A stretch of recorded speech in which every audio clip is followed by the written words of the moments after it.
So QSL Master is basically an email delivery service that sends automated email QSL cards. It allows you to both design the QSL card and it automates the sending of them for you. Every time you make a contact, whether it's on the Station Master logger or whether it's on Log4OM, whatever, you can link them all up to QSL Master. You do not need to be a Station Master user to use this service. So let's check it out. So first of all, you create your account, go into here and just put in your basic details, but we'll log in because we've already got an account. So when you log in for the very first time, you will probably see you have one template at the very top. So what you can do is customize it. You get the basic default layout by default, and you're more than welcome just to use that to get started while you try the system.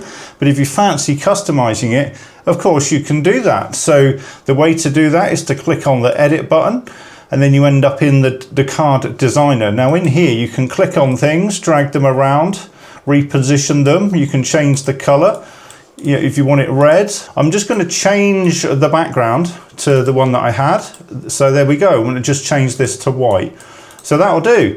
But just to get started, I would just suggest leave it as something very simple that we've already got. Okay, so once you're happy with your design, click on Save Design.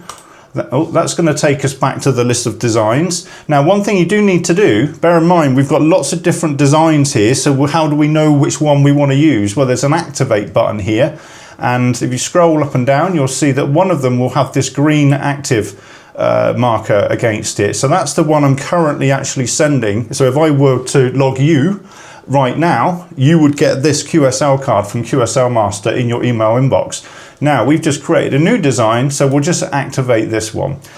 That's kind of it. That's really it. It's all you need to do within the system itself. And if we go to the outbox, so this is showing me all the QSL cards that I have sent to other users. So the last contact I made was with Darren M0DCX. He was live streaming at the time, and there we go. This is the QSL card that he received from me. Now, Darren also uses QSL Master. So if I go to my inbox, we can see that I've actually received one from Darren.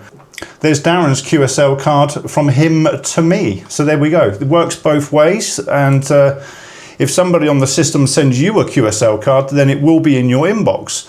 And if all the ones that you sent will be in your outbox. Now let's connect it to the logbook. If you're using Station Master, this is super simple. It's literally one step.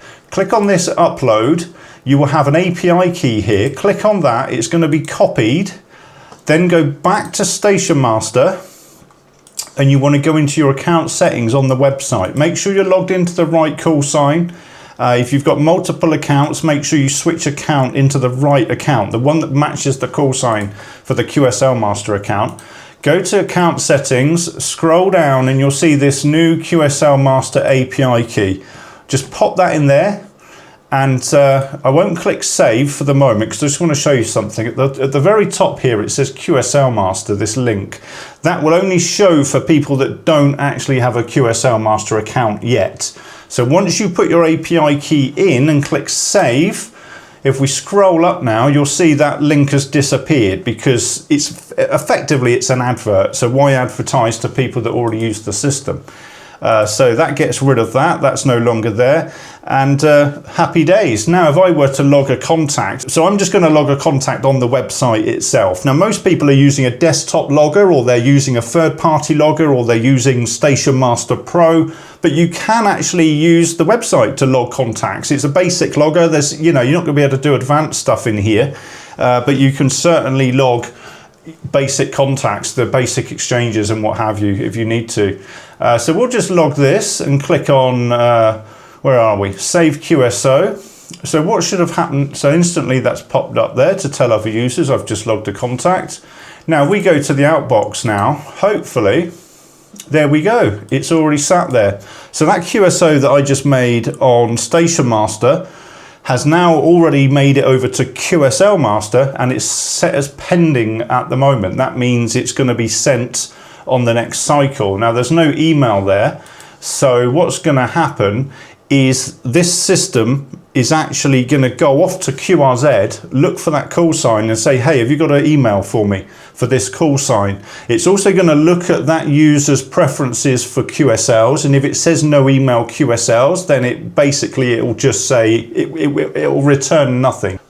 It's blacklisted. Now, this is a good demonstration of if somebody doesn't want to receive email QSLs from QSL Master, the first time they receive one, there's actually a kind of a unsubscribe or a block button. If they click that, they only need to do this once. If they click that, they will never receive another email from us ever again.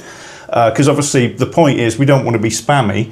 We want to provide a valuable service that some people appreciate receiving email QSLs. I'm sure there's many that don't, but there's just as many that do. So if we only have a QSL Master account and we're not on Station Master whatsoever, then what you can do, as an example, if you're using Log4OM, then go into Settings, Program Configuration, and don't come in here much. I'm trying to remember where it is. All sorts going on here. So what you want to do is set up an outbound message. Right, so service type is add if message. The IP address is that. QSL Master, we will call it that. 6555 is the port number. And that is it. Just click add. So every time we log a contact now, Log4OM is going to send a copy of that contact to QSL Master. GE5STU. There we go, and I will log that. So what should have happened is if we go back to QSL Master now and go to Outbox, we will see this new entry here, so 0 minutes ago. So that's the contact that I just logged in Log4OM. It's instantly popped up here. QSL Master is now going off to find the email address. So if I refresh the page, now it is going to come up as blacklisted again because that email is blacklisted. Okay, well anyway, that's basically it. That's all I need to show you. I've shown you how to create an account, how to connect your logbook and Station Master if you use Station Master. That is it. There's nothing else to do. You just leave it running in the background. This is like receiving a QSL in the post. It's just an email QSL card. It just comes through, it's just a digital email QSL card rather than one in the post. That's all it is. There's nothing more to it than that. If you like this video, please let me know and perhaps leave a comment below and subscribe as well so you see the next videos when they come out. I've got a list of videos to make this week. I'll be doing things on SDRs, the new 7300, and all sorts of stuff to do with Station Master, how to get things working. So subscribe, hit the bell icon, and we'll see you in the next one. Bye-bye.